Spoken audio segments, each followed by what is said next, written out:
Sebagian pihak masih ada yang terus membela segala bentuk penyimpangan berpikir dengan alasan bahwa ilmu itu beda level. Mereka yang sudah berada di level keilmuan ma'rifat itu tidak bisa disamakan dengan orang yang baru di tingkat syariat.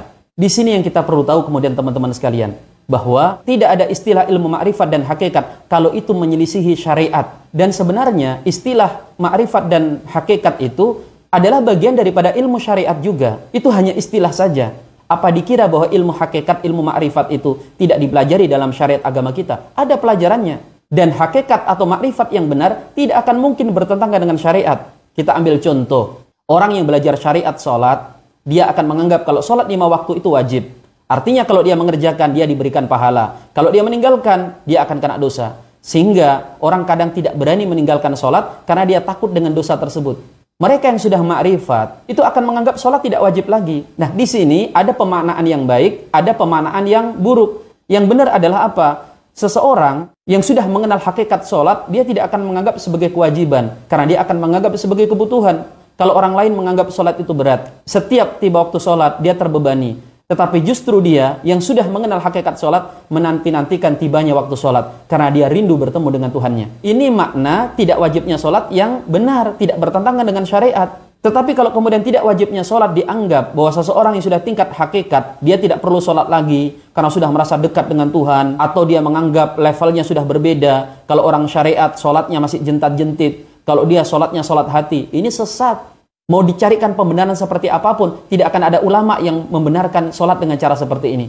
Logikanya, kalau ada orang yang sudah tingkat hakikat, itu boleh tidak sholat, seharusnya orang yang pertama kali tidak sholat adalah Nabi Muhammad SAW dan juga para aulia dari para ulama-ulama terdahulu. Tetapi faktanya yang sampai kepada kita, Rasul itu sholat hatta tatafatara qadamah. Beliau sholat sampai kakinya bengkak.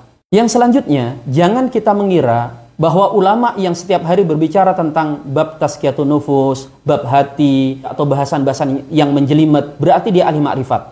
Sedangkan ulama yang mengajarkan fikih, hadis, bicara bab akidah, kita anggap ini ulama syariat, levelnya masih level kulit. Jangan salah paham seperti itu.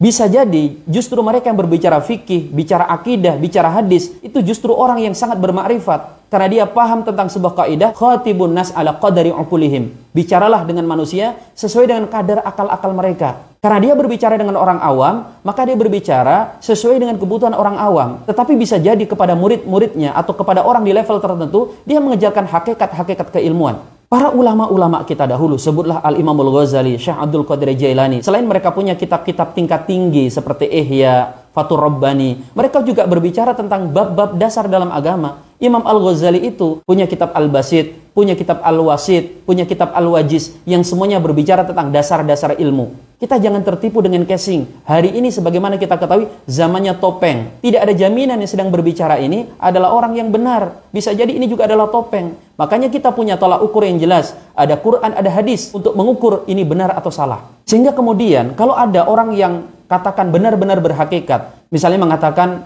bagi orang beriman sholat itu tidak wajib lagi. Maksud beliau adalah sholat itu kebutuhan. Tapi masyarakat awam menjadi salah paham, wajib bagi ustadz yang lain meluruskan. Berarti ustadz itu salah. Ya, ustadz itu mungkin saja salah karena dia tidak maksum. Loh, tapi kan kok nyalah-nyalakan ustadz yang lain? Yang dia salahkan bukan ilmunya, yang dia salahkan adalah metodenya. Yang dia salahkan adalah cara ustadz itu menyampaikan di tempat yang tidak tepat. Dan ustadz tadi yang dikoreksi, kalau benar-benar dia ma'rifat, walaupun dia benar, tujuannya benar, ilmunya benar, ketika dia salahkan, dia juga tidak akan baper. Kenapa? Karena dia sudah ma'rifat. Dia akan menganggap ketika dia disalahkan, dia memang tempatnya salah. Yang benar itu hanya Allah. Nah, itu kalau ma'rifat. Orang-orang soleh terdahulu, sekelas Umar bin Khattab, sekelas Ali bin Abi Thalib, itu dikoreksi dan biasa saja. Dan mereka itu menerima kesalahan tersebut dan mengakui kesalahan itu. Padahal kalau kita lihat secara hakikat, mereka tidak salah loh. Maka antum perlu tahu bahwa agama kita bukan agama khayalan yang bisa ditarik ke sana kemari mengikuti hawa nafsu seseorang.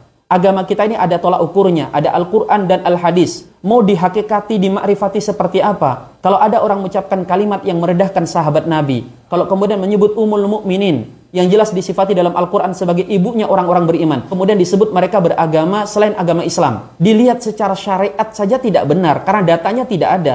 Apalagi dilihat secara hakikat. Teman-teman sekalian, kalau Anda tidak takut dengan kesesatan yang akan menyesatkan Anda sendiri, mungkin dengan pertimbangan di akhir usia akan bertobat, takutlah Anda kepada dosa jariyah. Takutlah jika kesesatan yang Anda ikuti dan Anda bela itu akan diikuti oleh banyak orang dan mensesatkan orang-orang tersebut. Kalau Anda tidak peduli dengan mereka yang tersesat dan masuk neraka gara-gara Anda, dan Anda juga tidak peduli kepada nasib Anda di akhirat, takutlah kepada anak-anak Anda, kepada keturunan Anda yang akan mengikuti kesesatan Anda. Keuntungan sebesar apa sih yang hendak Anda harapkan dari membela segala bentuk kesesatan tersebut? Mari kita saling menasihati. Semua orang bisa salah, setinggi dan sehebat apapun ilmunya. Apalagi orang yang sedang berbicara saat ini. Makanya kemudian kita punya tolak ukur yang bisa mengukur kebenaran dan kesesatan itu seperti apa. Jelas Rasul sallallahu alaihi wasallam bersabda, "Taraktu fikum amroin, ma in tamassaktum bihima lan tadilu abada." Aku tinggalkan kepada kalian dua perkara. Selama kalian berpegang teguh kepada dua perkara tersebut, kalian tidak akan tersesat selamanya. Kitabullah wa sunnatar rasuli, yaitu kitabnya Allah dan sunnah-sunnah Rasulnya.